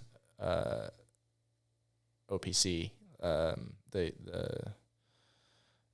training, like the US Olympic Training Center that we have in Utah, and do some like airbag training and some dryland training with them after that contest since I'll be there, but like stuff like that. I'm not like planning other than. It's not rigid. It's like kind of. Yeah, I'm not, other than like the PWTs, I'm not planning on doing like a bunch of snow stuff until I get closer to that point, because I was talking to my coach about it, and I was like, I just don't see a point of doing all this training now and then just not getting to go right to snow. Like if I'm going to train, I want to like take everything from the airbag right to snow. So I like am fresh and not, doing that. So it almost seems like it'd be kind of for naught if you just did it in the middle of summer and then like totally. Yeah. I guess it's not for naught. It's not pointless, but like, it'd of. have a better effect. It has better effect. So what, I got a couple Patreon questions here. So we got one from Kathy Williams. She's wondering, what do you do when you're not wakeboarding or snowboarding? School. Do you even have time? School. No, I mean, I've been trying to up my golf game. Other than that, really not much. I mean, I just enjoy kind of riding. So like anytime I can have the opportunity, I try and ride. And then other than that, I've been in the gym a lot, like just training, like just, on top of just trying to keep my body strong and everything. How much can you bench? I think I was up to like 175 last year. It's like my bench is all right. My wrists are pretty messed up. Like that's as far as I can bend it. Oof. Yeah. That's tough. Yeah. Snowboarding. That's kind of really did that to me. So I don't bench too much. Yesterday I did squat like 245, I think. And then deadlift 435. Means nothing to me. I don't do either of them, but that sounds like those are good numbers. Those are sound like big Decent. numbers. Yeah. They're decent. We got one from Reed Hansen. Oh, He's wondering, have you been cooking up any NBDs lately? What's on the radar? I have been. NBDs. That's huge. NBDs. On a wakeboard. On a wakeboard, on the boat. I will say, I will give you guys a hint to this. Yeah. I think Shane has landed it on the cable. Shane Bonifay. So I think he's landed on the cable, but it's never been done on boat. That's actually really funny though. I have that just confused me more than it helped me out. That's good. You guys don't need to figure it out until it becomes. What are you cooking up? Like a video project or what? Like what is this? So there's a couple things. It's tough. Like so, the big project I want to do is a big wakeboard snowboard video, like how Max did. Yeah. But I want to do it just to a different extent. I want to make it more of a story about me and like what I've done to get where I am. Yeah. It's just hard with not having a ton of time to just film and do everything I want because I want to do backcountry stuff and I want to do a lot of winching. And so like after the Olympics, I'm going to, try and focus on that more. Okay. I did some winching last year. I heard winching. You keep saying winching. This is winching. My ears perk up a little bit. You say winching. Yeah, I went winching with Johnny D last year. I did a couple winch missions and been back on the cable. Like that was a big thing of like doing this video. I was like, I want to show like that's what I want to do. Yeah. Like, I mean, Harley had the most insane career and Raph had an insane career, but like I want to put out stuff that it changes it. And it just like, I want to change the sport to a way that it's never seen before and bring people into a way that, they haven't been brought in before. So that's kind of the goal.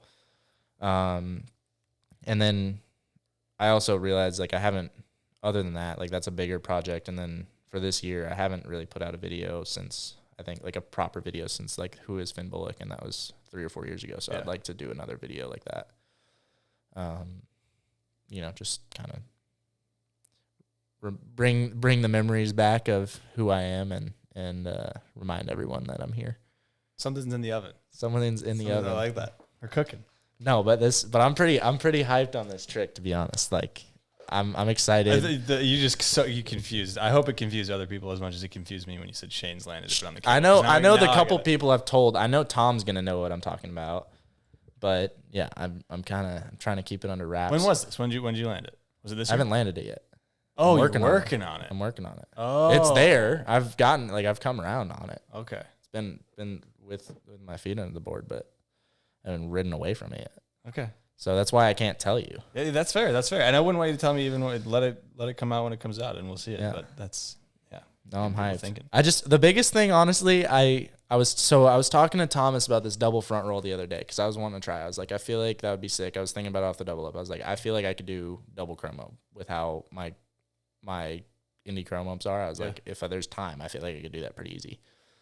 And so I was talking to him about it. I was like, have you tried many of those? Because he had tried them years ago whenever Mike was around. And he was like, I haven't tried very many. I've tried a couple this year. And I think when I told him that made him want to try it because I think he thought I was going to try it and do it before him. So then the next day after I called him, he posted that video. And I was like, all right, well, there you go. There's that trick. Like, I'm not doing that because if you did it, I don't have a reason to do it wake to wake. Like, that's just, asking for a nut slap. And so I was like, all right, maybe I'll have to double up. And then I've had this other trick in mind for a while. And I don't know. I was just like messing around. I had a good set and I just tried it and it like kind of actually worked. And I was like, all right, well, that's going to be a go. I just got to figure out if it needs to be off the double up or if it's off the wake. Because I tried it off the wake, but the double up might be the move. You need that boost, a little boost. Okay. But something's brewing. It's still wild. I think I said it in the Zara pod, but it's wild. Nobody's landed double front roll. That's to me like. I think it's crazy. I considered crazy. Bob to be like the one that did it, but like. You said he did Scarecrow though, right? Well, he did double Scarecrow, but I think he did double front roll. Did he? I mean, I could be wrong. He might have just gone straight double Scarecrow, which is just crazy to me. We need someone to fact check that. Yeah, someone run a fact check and send me a DM. But no, yeah, it is crazy. And like, I mean, as much as Thomas wants to claim it, you are still the triple guy, buddy. Everyone's just waiting for this to go to triple. I mean, yeah, is he working backwards? Is his progression backwards? Now he's doing a triple, but now you're going back to a double. I mean, it's kind of weak. I was hoping for the quad, dog. Where's the quad, dude? You had time, dude. No, it's sick. I was hyped for him to do it, and at the same time bummed because I was like, well, I don't want to try that trick now that you've done it because to me, I know how many times you smacked your nuts on that. I just don't want to try it. It was first try, he said. He's tried it before. Oh, it was first try that day? Yeah, that day. I didn't know he tried. Yeah, that makes sense. No, he's tried him before. I've seen him try him with Mike, and he's nuts. come under-rotated before. No, and then the other one, Mike's been telling me to do this one for years, and I know no one's going to touch this one, but with my indie switch Pete's, he's always told me I could do double switch toe side back roll, and I have kind of like in the back of my head been thinking about that one a little bit. Is that an NBD? Mm-hmm. Double switch toe back? No one's ever done that or switch heel side double back roll. No one's done any switch doubles besides double cab. The only person that's ever done heel side double roll to revert, to my knowledge. Tantrum 2's out then. I'm not doing that. I'm not saying. I'm just saying. But yeah, switch double tantrum is out. The only person I know that's ever done a regular double roll to revert is Max Van Hovert, and it's because his regular roll to reverts were better than his cab, which that is crazy to me. But I also understand because I've tried it on the cable. Okay. Wow, I guess it makes sense that all these switch doubles are untouched, but it's also been so long since these doubles have been going wake to wake that it's like. No, it's insane. Yeah. But it's just like kind of, I think people just are like, oh yeah, I just need one or two to do in a contest run. Like they're not trying to progress it. It's like, So that's where I look at it. I'm like, all right, well, I'll just take advantage of these things. Yeah, you got to lock yourself in the end. You got to put yourself in the MBD book. I mean, it's good. No, but this one to me, I think is like a proper MBD. Yeah. And then, I've gotten really close to the toe 12 quite a few times. What do we think of 14? When do we think 14 is going to go down? On boat or cable? On boat. Well, I guess both. I think Timo is the only one that would do it. Maybe Guy, but I think Timo is like the main one that would have done it. I mean, I feel like Trent could do it. I guess I'm just saying as of what I've seen. I saw Timo do it. Trent definitely could. It would just take a lot of like a proper kicker. Yeah. I'm surprised. Now that you say that, I'm surprised Trent hasn't even done it yet. He might have that in the Trent, you got to post that or let me know. Well, he's probably doing another edit, so he's probably stacking for a. And then he's gonna retire. I mean, he's got to get that Red Bull helmet first, then he can hang it up. No, it'll 14 on the boat though. I mean, I don't know. So that was the thing. Like, I just feel like it's so close. Like it's from these 12, but no one does 12s. That's the thing. Danny Harf won like 15 years ago. I know. And then other than that, what Mike did it off the wake. Yeah. And then what? It was another 5 years before Corey did it off the wake. Yeah. When was the last one? That was it. Corey did it off the wake. Come on, boys.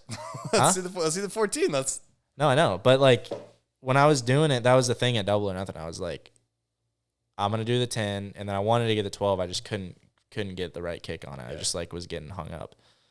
But I was like, say I land the 12. The only thing I think the 12 maybe would have touched Thomas's triple, like grabbed. But I was like, in my head, I was like, I can do a 14 on snow. if I could just get the right kick. I know it's possible. Yeah. It's just, it's going to be crazy. But I mean, even now when I do the 10s, they don't feel like 10s off the wake. Like they're pretty. Feel like 7s? Yeah, I mean, it kind of just happens. It's kind of just like take off and then just like blind landing. Yeah, when I do my 10s, the same shit, dude. But no, I mean, I think it's there. I think it's possible. I feel like 14 off the double up is very like. It's just hard. That's the biggest thing is the line tension. If you could just have line tension the whole way, it's there. Yeah. But that's the biggest issue I've run into with the 12 is like just losing line tension. But yeah. Okay. I'm excited for the 14 when it does happen one day because I know it will. It's just a matter of time. Well, hopefully I can be the one that puts it down, but we'll see. I gotta get the 12 going. I just haven't. Yeah, I feel like I haven't put as much time into the 12 too. Like I really only hit double ups before double or nothing. And I was kind of like I was trying it before then, and then other than that, I haven't tried it in. I haven't touched a double up this year. So what gets you stoked on wakeboarding right now? You're getting back into it this season. You're back on the board. What gets you stoked on wakeboarding? I think the biggest thing for me has just been riding with best friends. Like that's having a crew and just riding with homies has been really fun. Just getting back the love that I had when I was a kid. Riding with people that push me. I've been riding with Alex a lot, and he's been getting back into it as well, and relearning a lot of tricks, and he's been pushing me to get back my tricks and get stuff better. So it's been good riding with people like that, pushing or wanting to progress, I guess. Yeah. Riding with the homies. So, yeah. Can't beat it. No. You can't beat that's been the motivation recently. And what gets you stoked on snowboarding? Obviously you just came out of a season injury. That probably didn't help, but like what in general gets you stoked on snowboarding? That got me more stoked because I was ready. Well, I was sitting at home. I was like, I wanted to snowboard. Yeah. I wanted to get back because I was like I felt like I was in the prime of like riding right there, and I was just like, it just got taken away from me. I was like, that is not cool.